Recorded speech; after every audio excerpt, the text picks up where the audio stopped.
All right, welcome. Think of this as your crash course in exercise physiology. Today, we're going to pop the hood and really decode the science behind your workout. We're breaking down exactly what happens inside your body when you train for pure, raw strength versus when you're training for sheer muscle size. So let's just dive right in with the big one. This is the question literally everyone asks when they first pick up a weight. Do I go heavy for just a few reps, or should I lighten the load and do a bunch of them? And the answer, as you're about to see, isn't about which one is better. It's all about which one is right for your specific goal. To get to that answer, we've got to make sure we're all on the same page. We need to be crystal clear about what we mean.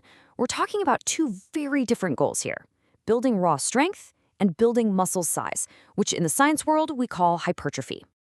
Okay, first up, let's talk about strength. I want you to think of strength training less like building a bigger engine and more like a powerful software upgrade for your body. The goal here isn't just about making the muscle bigger, it's about teaching your central nervous system how to use the muscle you already have with crazy efficiency. It's about perfecting that mind-muscle connection to produce as much force as possible. Now, hypertrophy, that's all about upgrading the hardware itself. If strength is the software, hypertrophy is the actual process of making your muscle fibers physically bigger. And you do this by sending three really specific signals for growth. There's the mechanical tension from the weight, some microscopic muscle damage that your body has to repair, and that metabolic stress, the burn, that tells your body it needs to build more capacity. So here's where it gets really, really interesting. Your body literally takes two completely different paths to adapt, all depending on which of these signals you're sending it. On the strength path, the changes are almost entirely neural. Your body just gets smarter. It learns how to recruit more motor units, that's the nerve and the muscle fibers it controls. It learns to fire them all at once and to fire them faster. But hypertrophy, that's a cellular response. The body feels that stress and damage, and its solution is to just rebuild the muscle fibers bigger and stronger so it can handle that same stress better next time. And this just shows you how your body calls on different workers depending on the job. For pure strength, you're mainly calling on your type 2 or fast twitch muscle fibers. These are your heavy hitters, your explosive, high-force powerhouses. But for hypertrophy, the goal is overall volume, right? So the training is designed to make both the powerful type 2 fibers and the endurance-focused type 1 or slow twitch fibers grow. And that brings us to the fuel source. Think about it like this. For a short, all-out strength lift, your body uses its rocket fuel, the phosphocreatine system. It's super powerful, immediate energy, but it burns out in just a few seconds. For those longer hypertrophy sets, though, your body uses that rocket fuel and it kicks in a backup system, glycolysis. This system provides energy for a bit longer, and its byproduct, lactate, is actually what helps create that muscle burn that's so important for growth. Okay, so that's a lot of science. How do we turn all this into a practical blueprint? How do you actually structure your workouts in the gym to make this stuff happen?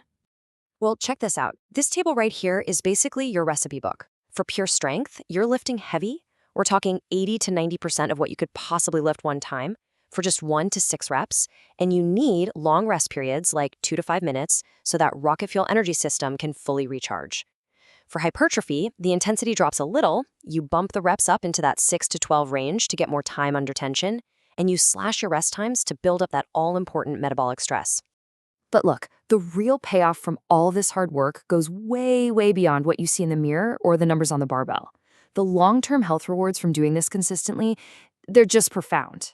Let's start with your skeleton, your actual bones. That mechanical load from lifting weights, it signals your body to create new bone tissue. Over time, this literally increases your bone mineral density, making your bones tougher and dramatically lowering your risk of osteoporosis down the road. And what about your heart? We always think of cardio for heart health, right? Well, resistance training plays a huge part too. Doing it consistently helps lower your blood pressure, and it does amazing things for your cholesterol, helping to drop the bad LDL cholesterol while boosting the good HDL cholesterol. And this is pretty wild. The benefits go all the way up into your brain. Studies have shown that resistance training can actually sharpen your memory and decision-making skills. Part of the reason is that it just increases blood flow, which is like sending a rush of nutrients straight to your brain cells while you're working out. And of course, there's the massive impact on your mental health. Exercise is a proven, powerful tool for reducing symptoms of anxiety and depression. A big reason for that is the release of endorphins and other brain chemicals that just boost your mood and make you more resilient to stress. So, when you put it all together, resistance training really becomes a foundation for lifelong health. It helps keep your hormones balanced and boosts your metabolism. It fundamentally improves how your body manages energy by improving insulin sensitivity, which is your absolute best defense against type 2 diabetes. And maybe most importantly, it's the key to keeping your strength, your mobility, and your independence for decades to come. So here's the key thing I want you to take away. This is not an either-or choice. You don't have to pick a side between being strong or being big. In fact, the smartest, most effective training programs, they weave these two goals together. They mix in heavy, low-rep work with lighter, higher rep sets to build a body that's both incredibly powerful and incredibly resilient. So, bottom line, by understanding the language of your own body, you now have the control. You know exactly how to send the right signals to get the results you want. The blueprint is officially in your hands. So the only real question left is, what are you going to build?